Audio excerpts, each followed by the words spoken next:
नमस्कार दोस्तों, मैं धीरेन्द्र पुंडीर बंगाल की राजनीति पर बंगाल से आपसे चर्चा करने के लिए एक बार फिर 7 फेज़ का चुनाव हो चुका है। 8वें फेज़ का होना है, 29 को ये आखिरी फेज़ है। इन पिछले 3 चुनाव जो तीन फेज़ की बात की जा रही थी उसमें मुस्लिम वोटों की बहुत चर्चा हुई। इस पूरे बंगाल में अगर आप देखेंगे, इस पूरे चुनाव में जो सबसे बड़ा इशू दिखा वो मुस्लिम वोटर्स को लेकर रहा। ममता बनर्जी की तुष्टीकरण की नीतियों को लगातार लगाती हुई आरोप बीजेपी का, ये सबसे बड़ा मुद्दा रहा।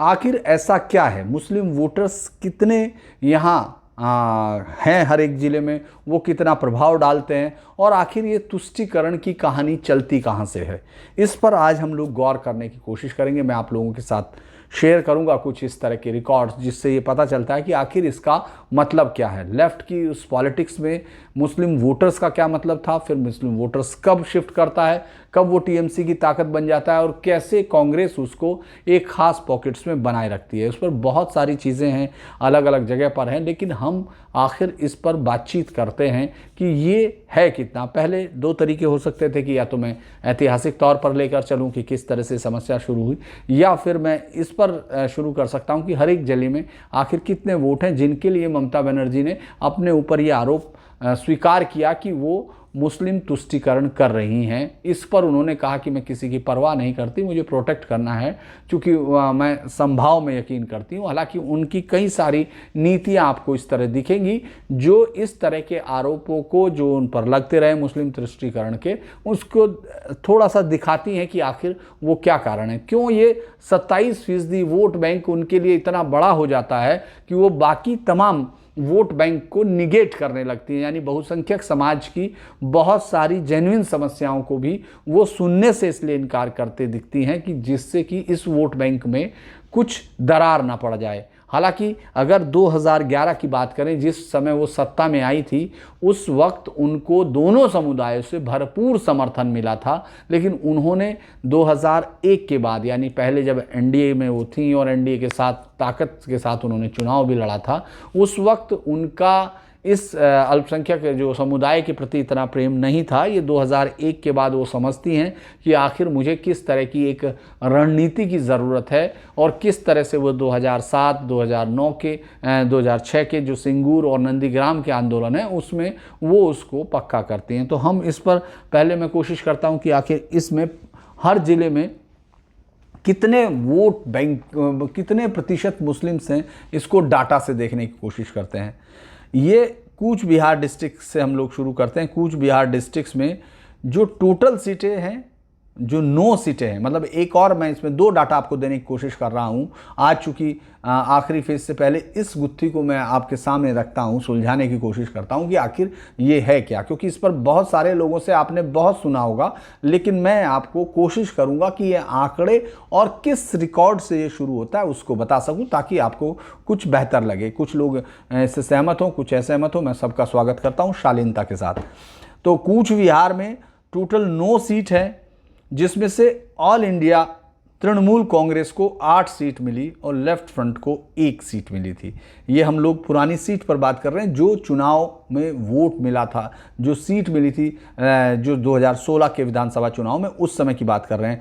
अब यहाँ इसकी बड़ी सफलता का बड़ा कारण क्या हो सकता है उस पर हम लोग बात करेंगे। कूच बिहार इस बार बीजेपी साफ करती हुई दिख रही है। यहाँ मुस्लिम पॉपुलेशन 25.54, यानी 25.54, 25.5% मुस्लिम वोटर्स इस पर है, जहां तृणमूल कांग्रेस को 8 सीट मिली थी और 1 लेफ्ट पर मिली थी। एनडीए या बीजेपी के पास वहां कुछ नहीं था। अब हम दूसरे डिस्ट्रिक्ट की ओर बढ़ते हैं। जलपाईगुड़ी है, जहां टोटल 7 सीटें टीएमसी ने, यहाँ भी 6 सीटें जीती थी और 1 सीट यहाँ कांग्रेस के यूपीए का जो गठबंधन था उसको मिली थी। यहाँ 11%, यानी 11%, 11.5% मुस्लिम वोटर्स है इस पूरे ज़िले में। अलीपुरद्वार की बात करते हैं, 5 सीट मिली थी, 5 सीट टोटल हैं, जिसमें से 4 सीट टीएमसी को मिली थी और 1 सीट यहाँ बीजेपी को यानी एनडीए को मिलती हुई दिखी थी। उसमें 9% वोट बैंक यहाँ भी मुस्लिम वोट बैंक है। इसके बाद दार्जिलिंग है, 6 सीट थी, वहाँ एक भी तृणमूल को वोट नहीं मिला था और सीट नहीं मिली थी। वहाँ 1 लेफ्ट फ्रंट की, 2 कांग्रेस यानी यूपीए की थी और 3 वहाँ बीजेपी एनडीए के घटक दलों को मिली थी। वहाँ महज 5.5%, माफ़ कीजिएगा, यहाँ 5.5% है। इससे पहले अलीपुरद्वार में 9% था। तो ये 5.5% के करीब वोट बैंक है। इसके बाद हम लोग चलते हैं नॉर्थ दिनाजपुर में 9 सीट है। वहाँ से टीएमसी को 4 सीट मिली थी, लेफ्ट फ्रंट को 2, यूपीए को 3 और एनडीए को कोई सीट नहीं मिली थी। यहाँ लगभग 50% वोट बैंक। नॉर्थ दिनाजपुर वो जिला है जहाँ 50% वोट मुस्लिम वोटर्स हैं। इसके बाद साउथ दिनाजपुर की तरफ जाते हैं। 6 सीटें यहाँ थी, जिसमें से 2 टीएमसी को मिली थी, 3 लेफ्ट फ्रंट को मिली थी और 1 यूपीए को मिली थी। बीजेपी को यहाँ 2016 में कोई सीट नहीं थी। यहाँ 24.5% यानी 24.63, यहाँ 24.63% वोट यहाँ मुस्लिम वोटर है। मालदा में 12 सीट हैं। आप वहाँ सिर्फ टीएमसी 1 सीट ले पाई थी। ये जो हम लोग लगातार चुनाव में आपसे चर्चा कर रहे हैं कि आखिर क्यों इस बार मालदा से अपना वो घाटा पूरा करने की कोशिश में है, तो उसके कारण यही है कि यहाँ 12 सीट में से सिर्फ 1 सीट उसको थी, लेफ्ट फ्रंट को 1 सीट थी और 8 सीटें यूपीए कांग्रेस के पास थी। एनडीए को भी 1 सीट मिली थी, यानी यहाँ पहले से बीजेपी का मजबूत गढ़ रहा, 1 सीट उनको मिली थी और यहाँ 51.27% वोटर मुस्लिम्स है मालदा में। फिर हम मुर्शिदाबाद की तरफ चलते हैं। 22 सीटों में से 4 सीट में है, 4 सीट टीएमसी को मिली थी, 4 लेफ्ट फ्रंट को मिली थी और 14 सीटों पर कांग्रेस यानी यूपीए गठबंधन था। यहाँ 66.27% मुस्लिम्स हैं और यहाँ भी टीएमसी बहुत ताकतवर बनकर उभरी नहीं थी। अब नादिया में जाते हैं, जिसमें 17 में से 13 सीटें जीती थी टीएमसी ने। यहाँ 3 सीटें कांग्रेस के पास थी, 1 सीट लेफ्ट फ्रंट के पास और बीजेपी के पास कुछ नहीं। 26% वोटर्स यहाँ मुस्लिम हैं।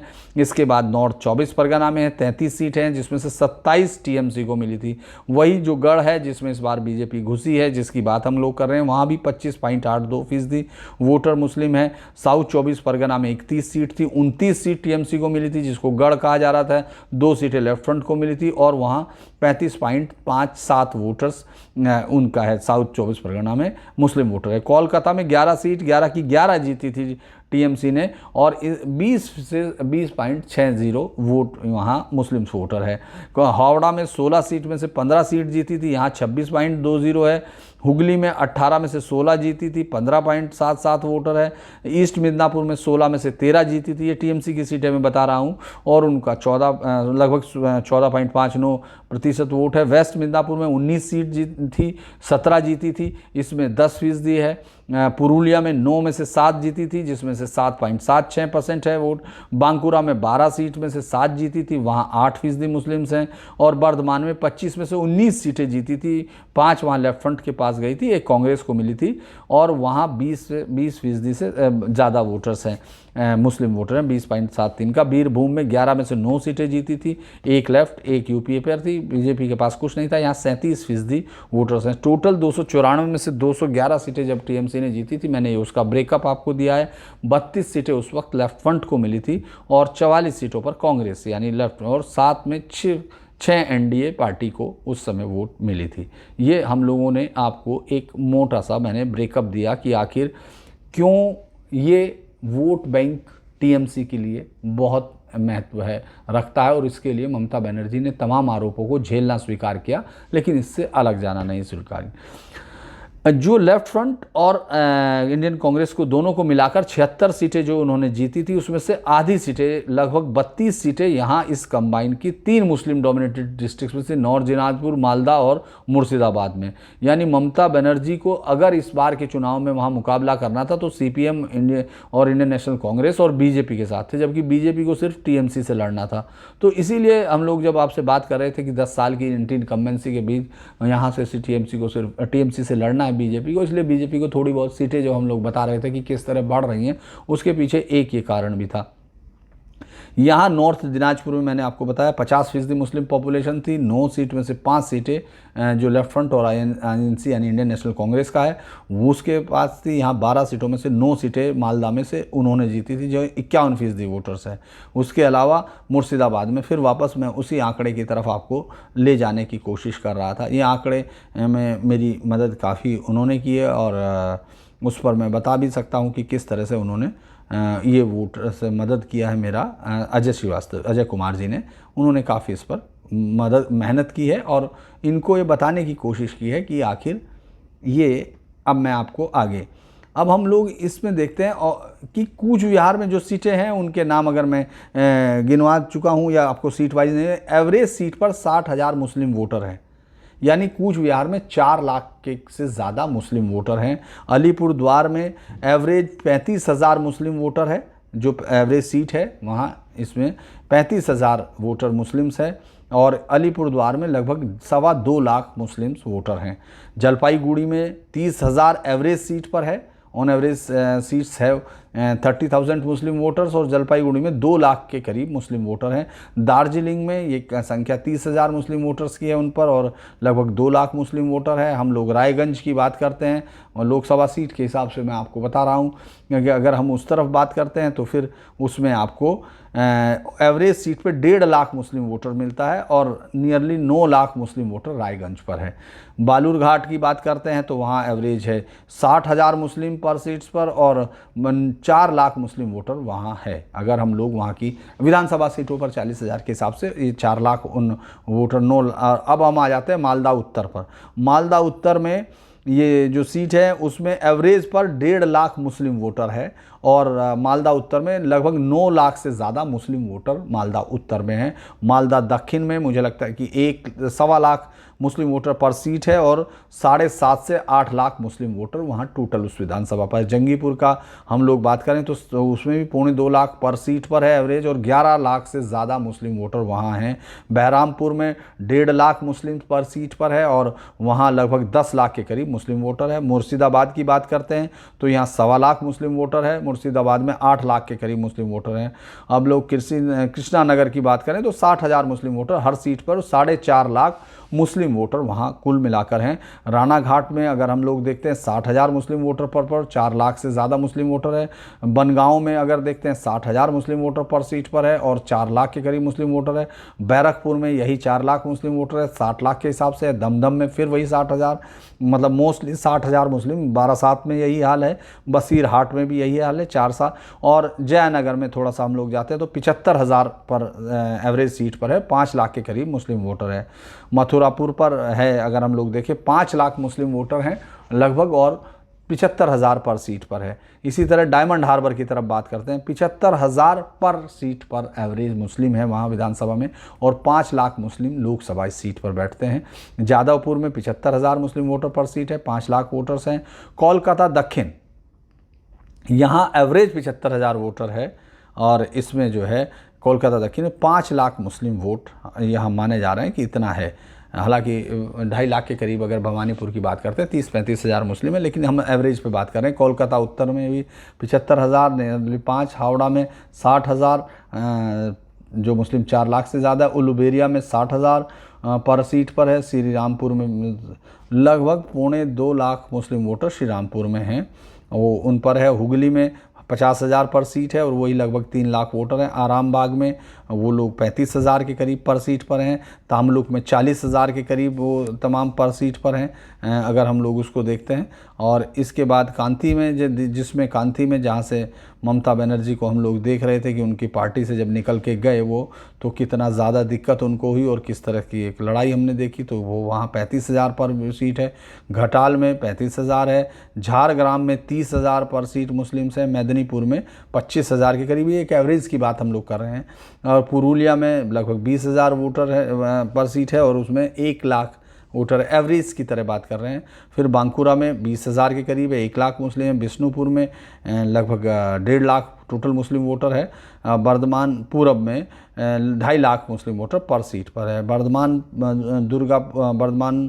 दुर्गापुर में, हाँ, दुर्गापुर में 3 लाख के करीब मुस्लिम वोटर है। आसनसोल में फिर 50,000 पर सीट है और 3 लाख मुस्लिम वोटर है। बोलपुर में 5 लाख के करीब मुस्लिम्स हैं और 75,000 एवरेज मानते हैं कि पर सीट है। बीरभूम में लगभग 1 लाख मुस्लिम वोटर है और 6 लाख के करीब टोटल वोटर हैं। तो ये मैंने आपको 42 लोकसभा सीटों का एक आकलन दिया कि क्यों आखिर ममता बनर्जी के लिए ये बहुत इम्पोर्टेंट ये है कि वो वहाँ गए। हालांकि अब हम शुरू करते हैं कि आखिर इसमें ममता बनर्जी पे तुष्टीकरण के आरोप लगते कैसे हैं, कैसे वो शुरू करती हैं। तो इसकी बात हम लोग ममता बनर्जी पर जब वो सत्ता में आती हैं सबसे पहले, तो उसी साल भर बाद लगभग 2012 में उन्होंने मुस्लिम इमामों के लिए 2,500 रुपया पर इमाम के लिए उन्होंने भत्ता शुरू किया और उससे उन्होंने शुरुआत की अपनी मुस्लिम तुष्टीकरण में, उस पूरे वर्ग में एक ऐसा वोट बैंक तैयार करने की जो बाकी उनकी जो जनसंख्या है उसको उनके खेमे में ले आए। तो उन्होंने उन ग्रुप को पकड़ा जहां वो रोज़ जाते हैं, यानी मुस्लिम्स जो कहा जाता है कि उन पर मस्जिद से या धार्मिक गुरुओं की सलाह से वो वोट करते हैं, काफ़ी हद तक ये बात सही निकलती है ज़्यादातर जगह पर। लिहाजा वो ममता बनर्जी ने जिस तरह की शुरुआत की उसमें इमामों के भत्तों से, और ये वो चीज़ें हैं जिसको बाद में बीजेपी ने इस बात को इस्तेमाल भी किया। बीजेपी ने इस चीज़ को देखा कि किस तरह से मुस्लिमों के तुष्टीकरण के इन आरोपों को राज्य की जनता मान रही है कि हाँ इस तरह हो रहा है, तो उन पर अगर हम लोग देखते हैं कि राज्य में मुसलमानों की आबादी के 97%, 97% को ओबीसी के श्रेणी में रखा है। यानी आप ये सोचिए, शायद ही किसी और राज्य में ऐसा होगा कि राज्य की लगभग 97, हालांकि बीजेपी ये कहती है कि 97% वो जो है ये पूरा मामला उनके पास रखा है। 97% से 99% मुस्लिम्स जो हैं यहाँ ओबीसी कैटेगरी में आते हैं, लेकिन 97 माना जा रहा है। तो इसका मतलब आप ये सोच सकते हैं कि आखिर ये क्यों सब हुआ। ये वोट बैंक को एक तुष्टीकरण करने की बात है। अब हम वोट बैंक की बात करते हैं कि किस तरह से ये शुरू होता है, तो हम कुछ घटनाओं को मैं बताने की कोशिश करूंगा कि आखिर ममता बनर्जी ने किस तरह से शुरू किया। ये एक अगर हम लोग करें कि एडमिनिस्ट्रेटिव मीटिंग बांकुरा में उन्होंने एक 2017 में रामनवमी के दिन ली, और उन्होंने कहा कि जो भी रामनवमी की आम जो रैलीज होंगी उनको उनमें जुलूस में हथियार सहित जाएगा, उसके खिलाफ एक्शन होगा। ये बात बिल्कुल सही लग रही थी कि हथियार के साथ जाना मना है, लेकिन ये हिंदू जनसंख्या वहाँ की मुस्लिम्स आबादी जो हथियारों के साथ मुहर्रम में जुलूस निकालती है उसके अगेंस्ट में इसको कर रही थी। और इसमें स्टेट प्रेसिडेंट को बुक किया गया था, दिलीप घोष को। और दिलीप घोष 2011 से हिंदू जागरण मंच के साथ यहाँ काम करते रहे। लोगों को जब वो प्रदेश अध्यक्ष बने तभी समझ में आया, लेकिन ये बीजेपी बहुत अरसे से इसको सोच रही थी कि कैसे हम लोगों ने इसको देखना शुरू किया। अब हम लोग देखते हैं कि किस तरह से ममता बनर्जी को शुरुआत होती है। उन्होंने जब इमामों के लिए अनाउंस किया उसमें मदरसों को और फंड दिया गया, when more fund are given to madrasa और विसर्जन Durga due to Muharram what is not polarisation. ये सवाल हैं जो अलग अलग जगह खड़े हुए। अगर मैं उस तारीख को आपके लिए ढूंढने की कोशिश कर रहा हूँ जहाँ से ये शुरू हुआ था। अब वैसे तो यहाँ इतिहास बहुत पुराना है, याद होगा आपको मोहम्मद अली जिन्ना उस बंटवारे को बहुत अरसे से चाहते थे। बंगाल में मुस्लिम आबादी की जनसंख्या के आधार पर बहुत पहले से वो चाहते थे कि आखिर इसके अंदर एक बंटवारा किया जा सके उस राज्य को। 1904-05 के समय के बंटवारे को स्प्लिट बंगाल का होगा। 1946 में 47 में जो वायलेंस हुई जिसको ग्रेट कलकत्ता किलिंग्स के नाम से भी जाना जाता है, और बंगाल का डिवीज़न हुआ और ये माना गया कि शायद अब चली आएगी एक सरकार। लेकिन आपको सत्ता में रहने का क्या फ़ायदा क्या नुकसान होता है। 1946 में सोहरावर्दी उस वक्त, यानी यहाँ मुस्लिम लीग ताकतवर थी। ये आपको देखना होगा कि ये साइकी पे इतिहास से हावी है। यहाँ इतिहास का भी अगर जिक्र करते हैं तो यहाँ बंगाल में मुस्लिम पॉलिटिक्स में सोहरावर्दी की वो मुस्लिम लीग के साथ, यानी जब एडमिनिस्ट्रेटिव कंट्रोल उनके पास था, जब यहाँ दंगे हुए तो पुलिस ने कोई एक्शन नहीं लिया, क्योंकि जो सरकार थी मुस्लिम लीग की थी और वो एक तरफा हिंदुओं के खिलाफ काम कर रही थी। और जो डायरेक्ट एक्शन डे है, इस तरह का एक्शन डे शायद ही कोई सरकार या किसी पार्टी ने मनाया होगा जिसमें हज़ारों लाखों लोगों को आपने लाशें गिरा दी।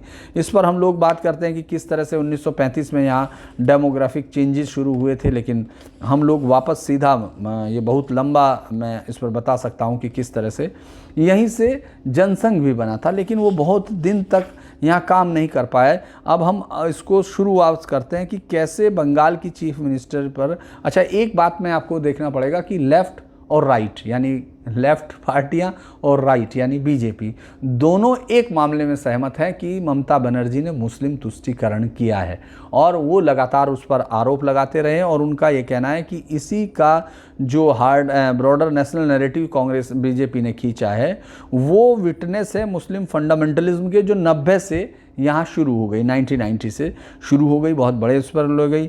और इसको वो कहते हैं कि ये 2011 से शुरू हुई और अब 2019 के इलेक्शन तक वो ज़्यादातर लोगों के जहन में घिर गई और उसके बाद आई। अच्छा, ममता बनर्जी के अपीजमेंट की जो हार्ड लाइनिंग, जिसको जब वो ममता बनर्जी ने ये तमाम मुद्दों की घोषणा की थी तो उसमें एक और बड़ी चीज़ हुई जिससे कि यहाँ की बहुसंख्यक आबादी को एक अजीब सा फीलिंग हुआ कि राज्य की मुख्यमंत्री जिसको उनके वोटों पर चुना गया। एक और बात मैं सबको बता देना चाहता हूं कि भले ही दिल्ली का मीडिया या लेफ्ट लिबरल मीडिया या तमाम मीडिया इसमें कुछ भी कहता हो, मैं ये मानता हूं कि चूंकि फैसला बहुसंख्यक आबादी को ही करना होता है, निर्णायक वोट उन्हीं के होते हैं। हालांकि जो ज़्यादातर अंग्रेजी मीडिया के लोग लिखते हैं कि मुस्लिम वोटर निर्णायक हुए, मुझे लगता है कि ऐसा कोई निर्णायक अल्पसंख्यक कैसे हो सकता है जबकि बहुसंख्यक के पास वोट बैलेंस होता है। चूँकि वही फैसला करता है, उसमें से कुछ लोग इधर जाते हैं, कुछ लोग उधर जाते हैं और वो लोग साथ में बैठे हुए अल्पसंख्यक लोगों के साथ मिलके एक ग्रुप वो करता है। लेकिन फैसला चूंकि बहुसंख्यक ग्रुप को ही करना होता है। रिवर्स पोलराइजेशन, अब ये कहा जा रहा जो शब्द है, मुझे लगता है कि पोलराइजेशन की प्रोसेस जब मुस्लिम अल्पसंख्यकवाद से शुरू होती है तो रिवर्स पोलराइजेशन की जो बात है वो यहाँ दिख रहा है। तो इसीलिए क्योंकि वो लगातार अपने से कटने के बाद ममता बनर्जी जिस राजनीति की शुरुआत कर रही थी, हालांकि वाम मोर्चे ने भी ये यहाँ किया था, चूँकि मैं आपको तारीख वाइज बताना चाह रहा था लेकिन किताब के अंदर देखने के बाद ये थोड़ा सा लंबा होगा ये वीडियो, लेकिन मुझे लगता है कि आपको ये देखना चाहिए। इसको वीडियो को देखने से शायद कुछ चीज़ें हम लोग शेयर कर सकें कि मुस्लिम अपीजमेंट का जो हार्ड लाइनर के साथ वो आई, ये बड़ी जनसंख्या को चौंकाने वाली बात थी। जैसे कि बरकती जो शाही इमाम थे उस वक्त, टीपू सुल्तान मस्जिद का, और जमीयत उलेमाए हिंद का जो लीडर सिद्दीकुल्लाह चौधरी थे, उन लोगों को उन्होंने बहुत ज़्यादा ताकत दी, टफ स्टैंड उनके साथ टेकन स्टैंड। जबकि जो मुस्लिम राइट्स का जब भी मामला आया तो उन्होंने एक जो टफ स्टैंड लिया उस पर ममता बनर्जी झुकती हुई दिखाई दी और उससे एक मैसेज गया कि ममता बनर्जी मुस्लिम समुदाय के उन कट्टरपंथी लोगों के कहने पर हैं जिनको एक तरह से पोलराइजेशन में महारत हासिल है, जो उस वोट बैंक को ला सकते थे क्योंकि वो उत्तेजक भाषण देते हैं। उसके बाद ये शुरुआत भी हुई जो मैं आपसे कह रहा था कि 2001 के जो असेंबली इलेक्शन है और 2004 के जो लोकसभा इलेक्शन खोने के बाद उनको लगा कि उनको बीजेपी से तोड़ना होगा और 25% जो माइनॉरिटी वोटर उस समय था, अभी ये लगातार बढ़ रहा है और अभी ये 27% से 30% के बीच में है।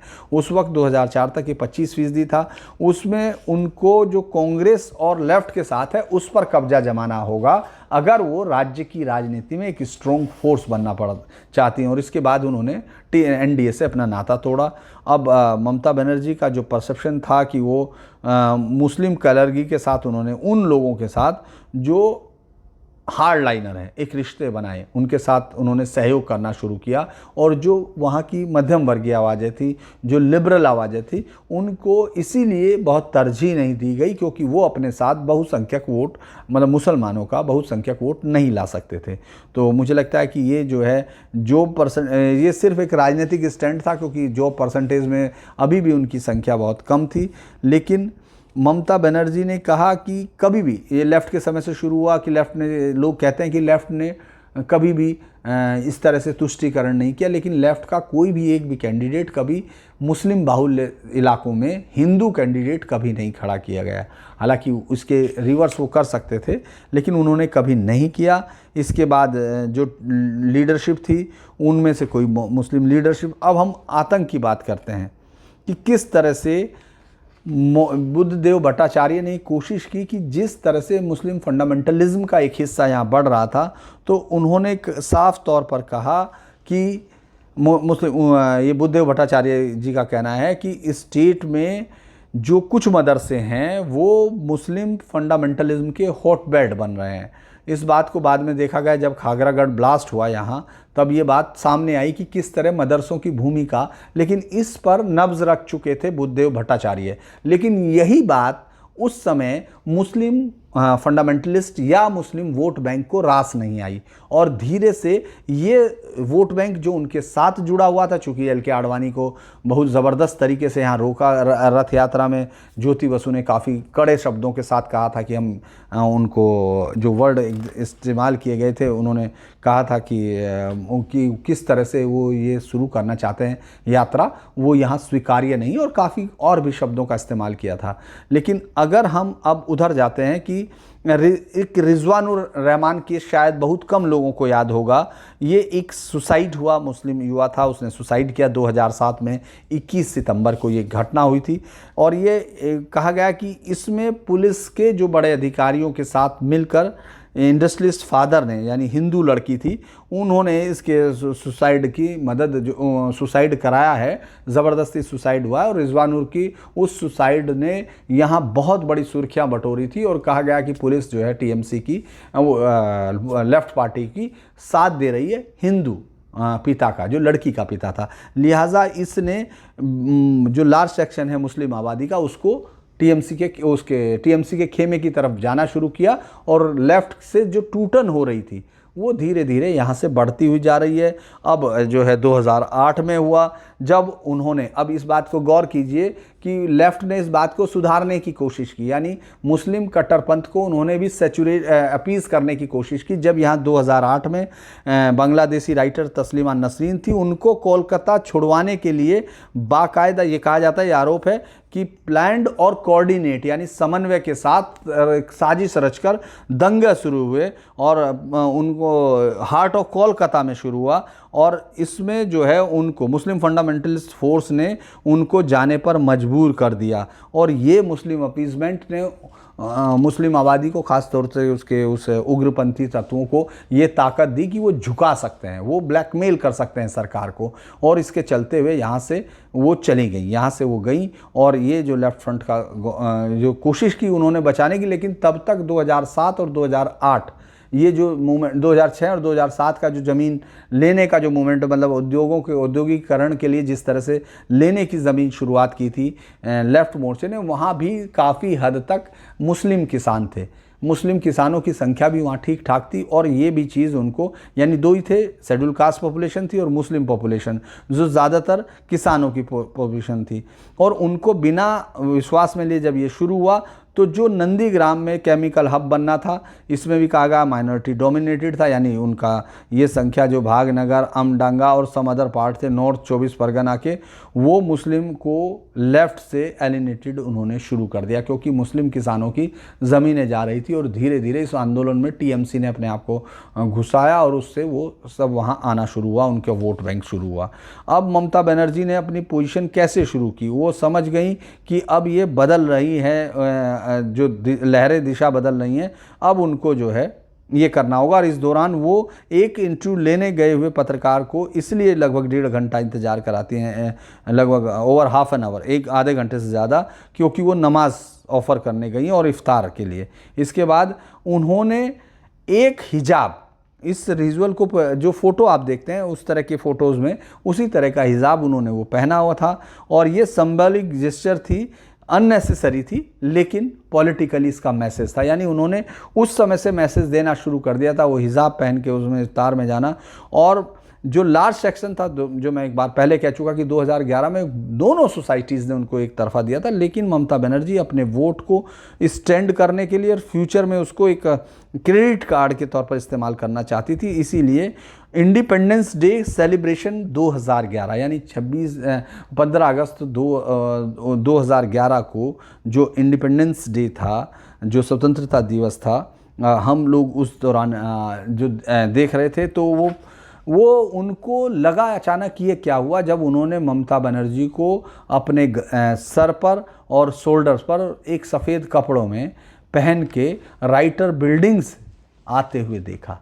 यानी ये उस मुस्लिम तुष्टीकरण की जिस तरह की विजुअल प्रेजेंस हो सकती है, विजुअल अपीयरेंस हो सकती है, उस तरह की प्रेजेंस थी। और यहाँ से ममता बनर्जी, उसके बाद उन्होंने ये मैसेज दिया और उसके बाद मैंडेटरी कर दिया कि वो हर central morning namaz on Eid at Red Road in Kolkata, यानी वो प्रेजेंट होती थी। Mamata made it mandatory for herself to be present at the central morning namaz on Eid at Red Road, यानी ईद पर वो रेड रोड जो पर ईद की नमाज पर वो हमेशा उनके लिए वहाँ उपस्थित रहा करती थी। लेकिन ये एजेंडा बना और उनको लगा कि इससे वो एक बड़ी बैकिंग उनको मिलनी भी शुरू हुई, इसमें कोई शक नहीं है। और अब ये मुस्लिम अपीसमेंट का जो मैंने कहा कि सील लग गई थी, ये ममता बनर्जी का डिसीजन था। 2500 रुपया इमाम को, 1500 रुपया मुअज्जिन को, जो पूरे राज्य की मस्जिदों में, और इन्होंने इमाम भत्ते की शुरुआत की।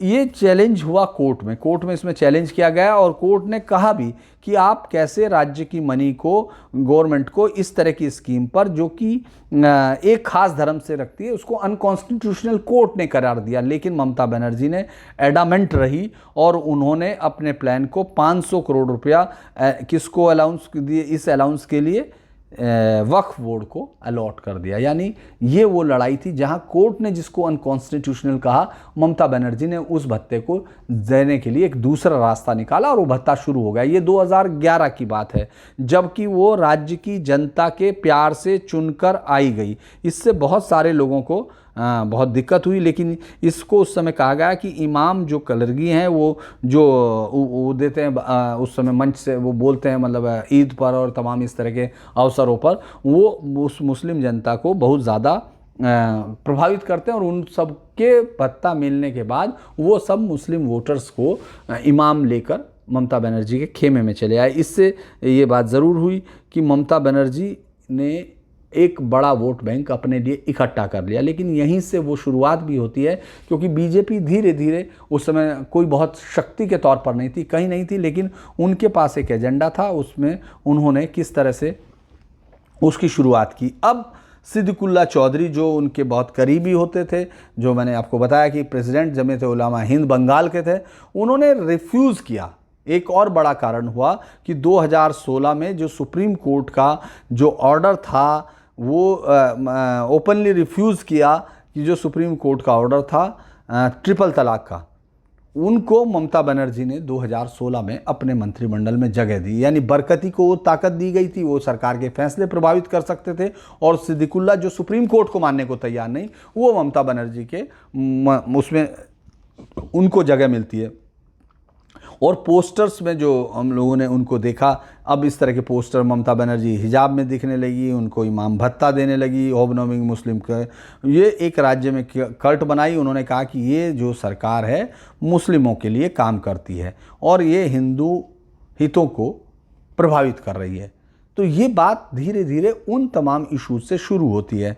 इसके अलावा जब बांग्लादेशी टेररिस्ट पाए गए बर्धमान में, यानी आप सोचिए वो खागरागढ़ ब्लास्ट पर बहुत कम चर्चा हो रही है, हालांकि उसी के बारे में जब 2014 में यहाँ अमित शाह ने कहा था कि वो किस तरह से इस पूरे ब्लास्ट में उन्होंने आरोप सीधा लगाया था, किस तरह से टीएमसी के लोग जो हैं मदरसों के उससे पैसे से और उस तमाम से एक आतंकवादियों को यहाँ शरण दे रहे हैं। ये एक जो जीटी रोड पर एक अगर आप जाते हैं तो खागरागढ़, मुझे लगता है कि आप में कोई शायद ही गया हो, यहाँ 2 अक्टूबर 2014 में एक ब्लास्ट हुआ था और लोकल पुलिस ने, लोगों ने जब पुलिस को कहा, पुलिस वहाँ उस जगह पर पहुँची तो ये पता चला कि पुलिस को वहाँ 2 डेड बॉडी मिली, एक इंजर्ड मैन था और 2 वुमेन थी, एक बच्चे के साथ। जो पकड़े गए, जो मरे हुए, जो मृतक पाए गए थे, उनमें से एक सोवन मंडल और दूसरा शकील अहमद, जिसको गाजी के नाम से कहा गया, और जो इंजर्ड मैन था वो अब्दुल हलीम, जिसको हसन साहब भी कहा जाता है। और बाद में जो 2 औरतें अरेस्ट की गई थी, उनमें से वो दोनों उन आदमियों की पत्नी थी। अब ये दुर्गा पूजा से पहली, दुर्गा पूजा की शाम को हुआ और इसने पूरे इलाके में क्रूड बम ब्लास्ट के बारे में बताया कि किस तरह से पॉलिटिकली वोलेटाइल सिचुएशन यहाँ हो गई है। लेकिन जो इसमें अब इस मकान का मालिक कौन था, अब आप ये गौर कर लीजिए, ये मकान कहाँ था, ये टीएमसी के लीडर का जो नूरुल हसन चौधरी का मकान था। फर्स्ट फ्लोर उसने बिल्डिंग का दिया था और किसी लोकल मस्जिद के इमाम से कहने पर दिया था, और वो नहीं जानता था कि ये जोड़े कहाँ जाते हैं, वो बड़े बैग में क्या लेके आते हैं, ऐसा उनका कहना, रोज़ मोटर बाइक पर आते हुए। और उसका मकान होने की वजह से कभी पुलिस की हिम्मत नहीं हुई कि वो चेक कर सके। और इसके बाद जब ये दुर्गा पूजा ख़त्म हो गई थी तो इस केस को एनआईए ने लिया था। तब ममता बनर्जी ने एनआईए के इस केस को लेने के खिलाफ बाकायदा एक लड़ाई लड़ी, शिकायत की। और लेकिन ये जानकारी जब एनआईए की जांच में आई कि ये जो बम बनाए जा रहे थे जमात उल मुजाहिदीन बांग्लादेश जेएमबी, जिसका एक बड़ा नेटवर्क यहाँ तैयार हुआ, 4 जिलों में उसका नेटवर्क माना गया था कि बड़ा मजबूत है, और ये लोग जो हैं जो बम बनाए थे वहाँ जो कागज़ मिले थे उसमें अलकायदा और चेचेन रिबेल के लिटरेचर्स थे। यानी ये एक अड्डा पूरी तरह से तैयार हो रहा था आतंक के अड्डे के तौर पर, जो कि यहाँ से एक मदरसा शिमूलिया है वहाँ का ट्रेनिंग कैंप जो जेएमबी से बनाया जा रहा था। जेएमबी यहाँ ट्रेनिंग कैंप चला रहा था, लेकिन इस पर उस तरह की कार्रवाई नहीं की गई, बल्कि उससे नाराज़गी हासिल की। ये बात भी मुस्लिम तुष्टीकरण के उन पर लगे आरोपों में एक और बड़ी चीज़ साबित हुई। इसके अलावा अगर हम लोग उनके एक एमपी का रोल को बहुत बार कहा गया कि अहमद हसन इमरान जो है वो सिमी ऑर्गेनाइजेशन का सीधा है, और उसको ममता बनर्जी ने राज्यसभा के नॉमिनेट किया, जबकि वो कलाम का एडिटर के तौर पर था। अब अगर हम लोग वापस आते हैं, ये तो लग गया आरोप उनके पास, मेजर जो आरोप था कोलकाता में जब ममता वो आए थे तो अमित शाह ने कहा था कि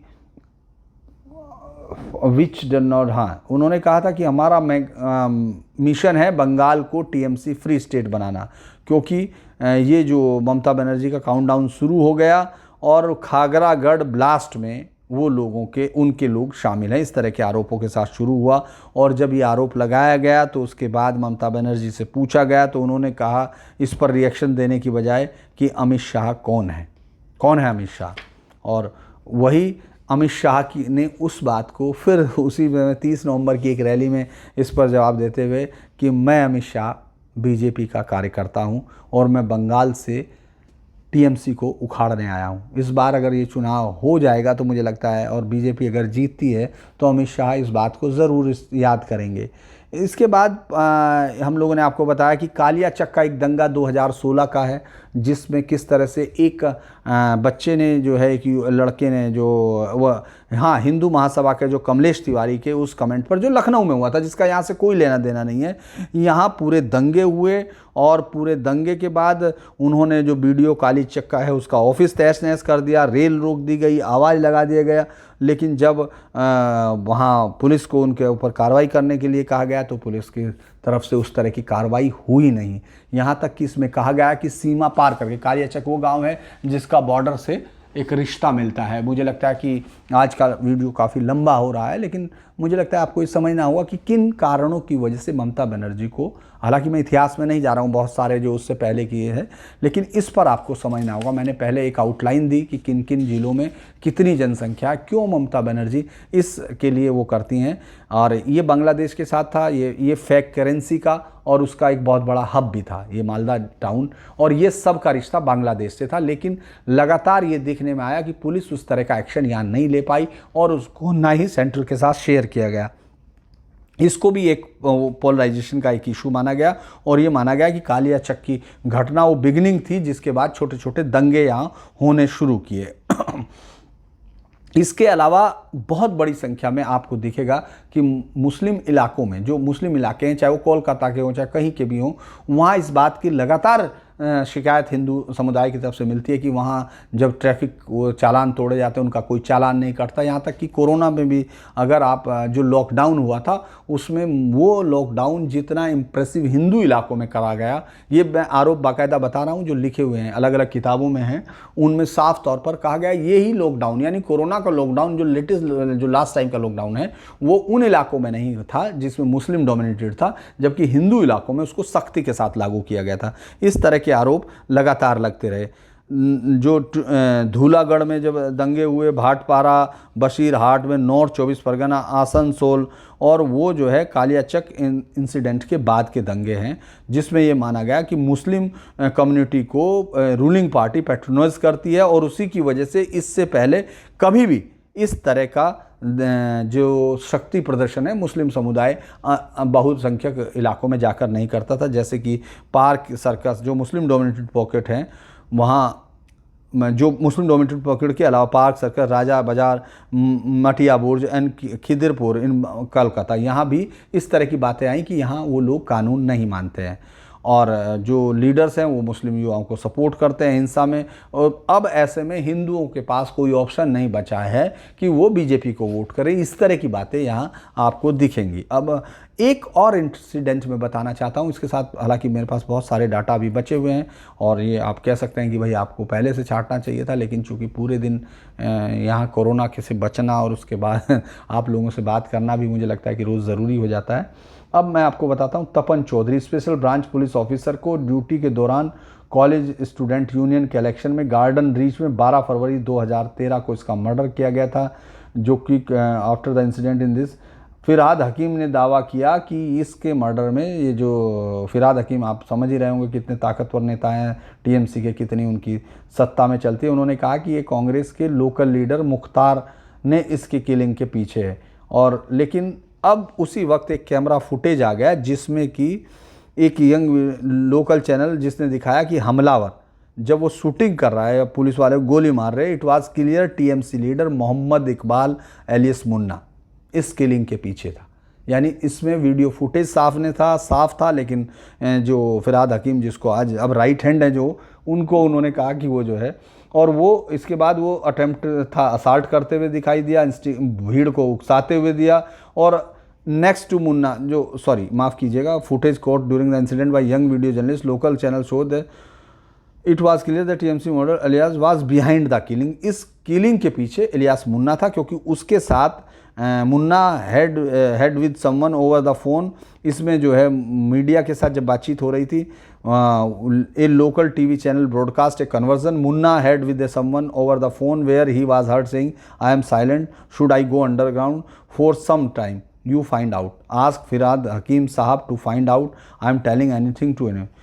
अब आप इस बात को देख सकते हैं कि ये इस पर जब रंजीत पुलिस कमिश्नर जो थे कोलकाता के, वो रंजीत कुमार आर के पचनंदा, वो लोकल गार्डन रीच पुलिस थाना पहुंचे तो वहाँ उनके पुलिस ऑफिसर्स ने घेराव कर लिया। उन्होंने कहा कि हत्यारे को पकड़ा जाना चाहिए, अभी इसी वक्त पकड़ा जाना चाहिए, और हत्यारों में उसको भी पकड़ा जाना चाहिए जो कि यहाँ की जो पीछे था, मुन्ना एलियस मुन्ना। आप ये सोचिए कि इस तरह के उदाहरण कितने मिलते हैं जब आप अपने ही पुलिस कमिश्नर को घेर लेते हैं, क्योंकि आपके साथ ये पुलिस वालों के साथ हो रहा है अन्याय पर था। अब उन्होंने उसको अरेस्ट कर लिया गया, उन्होंने कहा जब तक नहीं जाएंगे, लेकिन एक ही दिन कुछ दिन बाद lost his job a day after action, Munna के अगेंस्ट एक्शन लेने पर उनको हटा दिया गया, डिसमिसल ये कर दिया गया, और ये माना गया कि ये ऊपर से आए हुए आदेश थे, चूँकि उन्होंने एक मुस्लिम युवा उसको नेता को जो यहाँ टीएमसी के वोट बटोरता है उसको वो करता है। और अब धीरे धीरे हम लोग ये कह सकते हैं कि ये पूरा मामला भदौरिया राइट जो 2017 में हुए, उसमें फर्स्ट टाइम ममता बनर्जी के मुंह से ये निकला कि भाई आप जिस तरह के दंगे कर रहे हैं वो आप लोगों की वजह से है, लेकिन तब तक मुझे लगता है कि बहुत देर हो चुकी थी। इसके अलावा बांग्लादेशी इन्फिल्ट्रेशन पर लगातार बचाव करती रही यहाँ टीएमसी, उसने कहा कि वो विरोध करती रही कि यहाँ नहीं जाने दे जाएंगे।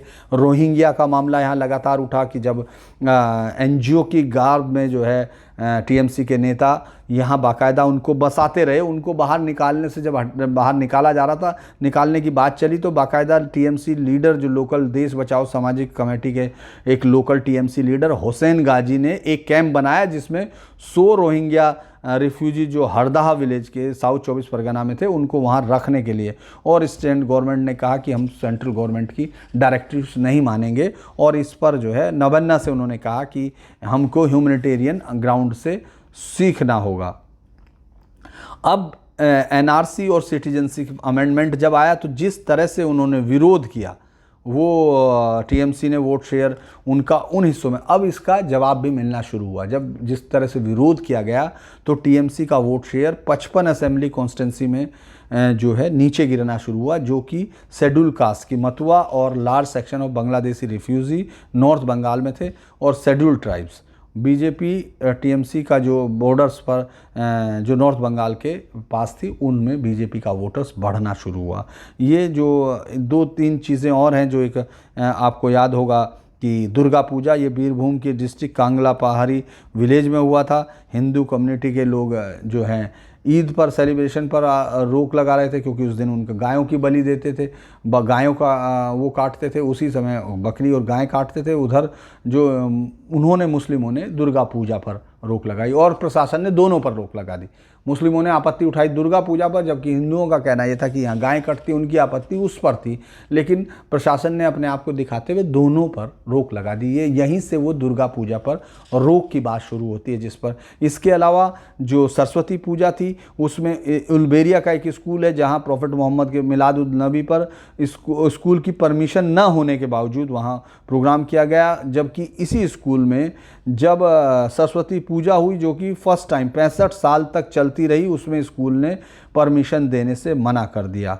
ये स्कूल फिर बहुत दिनों तक के लिए बंद कर दिया गया। और जब स्कूल खोलने के लिए बच्चों ने बाहर जाम लगाया तो उस पर पुलिस के साथ उनकी मुठभेड़ हुई। इसी तरह से एक दरी वित्त हाई स्कूल में एक टीचर वहाँ उन्होंने नियुक्त कर दिया, उर्दू टीचर, जबकि मांग बंगाली टीचर की थी। इस तरह से मुझे लगता है कि एक के बाद मुस्लिम जो आरोप लगते रहे, उन्होंने ये ताकत दी इनको कि मुझे लगता है कि जिसको आज हम लोग मुस्लिम तुष्टीकरण की बात कर रहे हैं, इसके साथ माइग्रेशन, इसके साथ बहुत सारी चीज़ों को लेकर कहा गया। मुझे लगता है ये काफ़ी लंबा वीडियो हो गया, लेकिन अगर आप इसको देखेंगे तो मैंने कोशिश की है कि अलग अलग नज़रिए से आपको बता सकूं। अब मैं कुछ आपको स्कीम बता देता हूं आखिर में। मुस्लिमों से जुड़ी प्रमुख घोषणाएं: नई लोन स्कीम लॉन्च की गई, रोजगार बैंक खोला गया, मदरसों को मान्यता और विकास दिया गया, इमाम भत्ता, आवास सब्सिडी दी गई, स्वरोजगार सहायता दी गई, फुरफुरा शरीर डेवलपमेंट अथॉरिटी बनाई गई, करीब 2 करोड़ बच्चों को छात्रवृत्ति उसमें है, उच्च शिक्षा सरकारी नौकरी में 17% आरक्षण की घोषणा। अगर हम लोग 27% की बात करते हैं तो उन्होंने ये कहा था कि राज्य में औसत दर जो है 76% है, मुसलमान समुदाय में 69%, यानी लगभग 8 परिवारों की आय 5 से कम है। ये बात बंगाल पुलिस में 2008 की तुलना में वृद्धि हुई है, बंगाल पुलिस में मुस्लिमों की हिस्सेदारी, और ये लगभग 11 से 11.14% है। ये मुस्लिमों की आबादी वहाँ है। लेकिन इस पर मैं ये कह सकता हूँ कि ये तुष्टीकरण का आरोप लगता रहा चला गया। हालांकि उन्होंने कहा कि उन्होंने कमज़ोर की मदद की। मैं ये कह सकता हूँ कि अभी इस समय और भी लंबा इस पर हो सकता था, लेकिन हम इसको अब यहीं रोकते हैं, फिर बाद में आगे करेंगे इस पर। तो मैं इस आपके दोस्ताना जो आपका स्वभाव है, जब आप टिप्पणियां करते हैं उसको मैं पढ़ता भी हूँ, उसको लाइक भी करता हूँ, और दोनों तरफ की कुछ लोग उस तरह भी लिखते हैं, मैं उनका भी स्वागत करता हूँ, लेकिन वो शालीनता से करें, यही मेरा एक आपसे अनुरोध है। बाकी मुस्लिम पॉलिटिक्स को हम और भी डिस्कस करेंगे, अभी चुनाव है परसों, उसके बाद फिर बातचीत करेंगे। तो आज के लिए बस इतना ही मेरे दोस्तों। अगर आपको ये अच्छा लगा तो इसको लाइक कीजिए, सब्सक्राइब कीजिए और शेयर कीजिए। नमस्कार।